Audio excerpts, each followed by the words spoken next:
Is the Undercover Brella any good?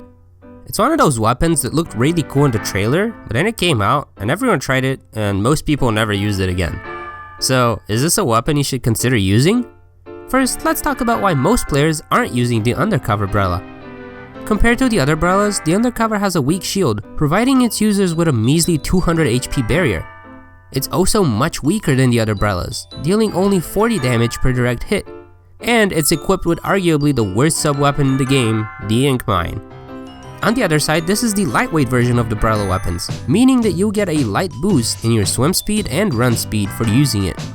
Chances are you tried this weapon out the day it came out, you're left disappointed, and now it's somewhere near the end of your weapons list. But fear not, for it looks like Nintendo has realized just how bad this weapon was. So they've been giving it all sorts of buffs. In this video, I'll talk about each of these buffs and give you my thoughts on why you should give the Undercover a second chance. So let's get started with number 1, Canopy Regeneration. Since this weapon takes 3 directs to splat an enemy, its only saving grace is the 200 HP shield. Fast fire weapons, subs, and specials will quickly obliterate it, so even if you manage to successfully defeat one enemy, their body will likely splat you before the canopy returns. However, as of update 3.2, the one where the Pearl and Marina amiibos were added to the game, the Undercover received the best possible buff. After getting a splat or an assist, the Undercover Brella will now fully regenerate its protective shield. Regardless of whether the canopy was completely destroyed or just took a little bit of damage, it will return to its full 200 HP glory. The best part is that it will work every time you get an assist, which has become ever so easy due to the other buffs. Like number 2, increased peripheral damage.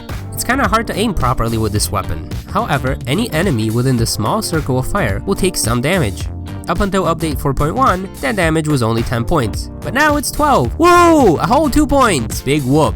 Except this means that getting 2 peripheral hits will now deal 24 instead of 20 damage, and that might make the difference between getting an assist and getting splatted. And if you have an absolutely terrible aim like me, then you can take out foes with 9 peripheral shots instead of 10. But that's not the only way to get more assists. Enter buff number 3, the Inkmines. In version 4.0, the Inkmines got a long-needed power-up. Their damage got increased from 35 per direct and 20 per splash, to 45 per direct and 35 per splash. While this buff might not have been enough to make the Inkmines meta, they are perfect to make the Undercover a useful weapon. If an enemy is close approaching, placing an Inkmine can call for an easy splatter assist, and now you can jump camp with this weapon. A direct with the Inkmine will do 45 damage to a jumping enemy, a direct from your attack will deal 40, and you can simply bump the enemy with your shield, which will deal the final 15 points of damage. The Inkmine will also tag your enemies for about 5 seconds, which gives you and your teammates ample time to chase them down and splat them. Remember, assists help you too. And that's not all. We also have buff number 4, the Splashdown buff. The amount of points required to charge a Splashdown for the Undercover Brella has been decreased to 150. This means that you can get a little bit more use of the special, which is great for when your shield breaks.